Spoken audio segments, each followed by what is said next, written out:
December লক্ষ্যকণ্ঠে Gita পাঠ এবং তার জন্য সাজো সাজো রব গোটা ব্রিগেড চত্বর জুড়ে।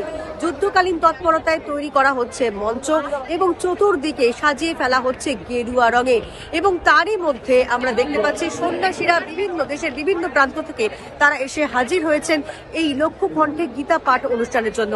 এই অনুষ্ঠানে নরেন্দ্র মোদীরও আসার কথা ছিল, যদিও তিনি ব্যক্তিগত কাজ রয়েছে বলে তিনি আসতে পারছেন না, এমনটাই জানিয়ে দেওয়া হয়েছে। বিজেপির অন্যান্য নেতারা যদিও মূল মঞ্চে থাকবেন না, এমনটাই শুভেন্দু অধিকারী তিনি জানিয়ে দিয়েছিলেন। সেই মতো তাদের জন্য নিচে আসন করা হয়েছে এবং মূল মঞ্চে থাকবেন সাধু সন্ন্যাসীরা। তাদের দ্বারাই মূলত লক্ষ্যকণ্ঠে গীতা পাঠ উন্মোচিত হবে বা তাদের দ্বারাই মন্ত্রোচ্চারিত করা হবে। এটা আমাদের কাছে একটা মূল্যবান রত্ন বলতে কি নিজেকে চরিত্র গঠন করার জন্য এই গীতা পাঠ।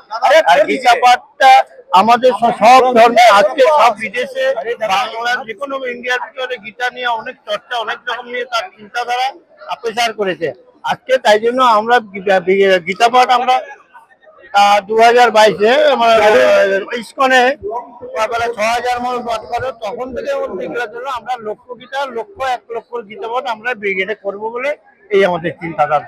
লাল পাড় সাদা শাড়ি পরে বেশ কিছু মহিলারা থাকছেন, তারা উদ্বোধনী সঙ্গীত গাইবেন। নজরুল ইসলামের গান দিয়ে উদ্বোধনী সঙ্গীত হবে এবং শঙ্খধ্বনি দিয়েই শুরু করা হবে লক্ষ্যকণ্ঠে গীতা পাঠ অনুষ্ঠান। এই অনুষ্ঠান যে সফল হবে এমনটাই আশা করছেন এখানকার উদ্যোক্তারা। আনন্দবাজার অনলাইনের জন্য সুদীপ্তা।